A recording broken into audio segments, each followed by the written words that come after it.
Welcome back to the Story of Liberty. This is your host, John Bona. We see the providence of God many times through weather, in wars and battles. One amazing event in the Story of Liberty was World War II. When the war began, Adolf Hitler took France in 40 days, and there seemed to be no hope. Not only were the French and the Belgian armies destroyed, but the English army of almost 400,000 young men were held at Dunkirk. They were hoping to be rescued by the British Navy, but all the ports had been wiped out by the Luftwaffe, and there was no way to get in and get these boys home. In the meantime, Hitler's panzer divisions were closing in. They were within 15 miles of the beach at Dunkirk. It seemed like certain death. The mothers of England were weeping because they had seen over 800,000 of their boys die in World War I. And now they were facing World War II.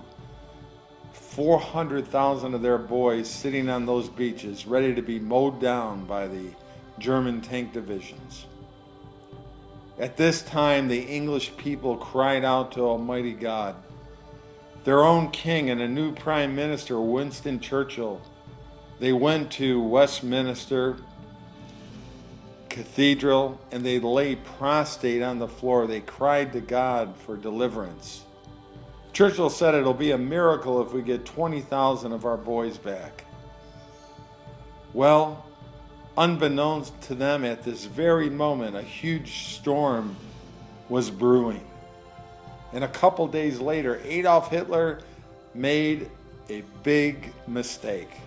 He made a decision to go against all his generals' advice and to give over the destruction of the English army to the Luftwaffe, instead to his tank commanders.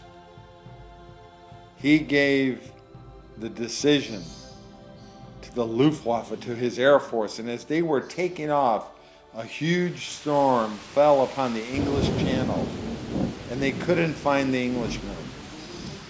Day one goes by, day two, day three. And all the time the English they're being mowed down by the Germans along the beach, and they're trying to figure out a strategy. What do we do? It all seems lost. Well, the truth is, it becomes very still. The English Channel becomes like a lake, and there's a fog 100 feet over the channel, so the Luftwaffe cannot even see below the fog. For 3 days, the English Channel, that whole area, turns into an area where there's a thick, thick fog. 600 boats from England come over, and in those 3 days, they removed 338,000 English boys off the shores of Dunkirk and back to England. The people of England thanked Almighty God, knowing that this was a miracle. Could you imagine what Adolf Hitler, how he responded at his headquarters? He had the chance to end World War II at that moment, but because God, the providence of God, directed the head of the king, directed the head of that ruthless tyrant, Hitler lost his opportunity. We see this over and over again throughout history, where the providence of God, who flung the universe into existence at the very beginning of time, planned the destruction of Hitler and his army.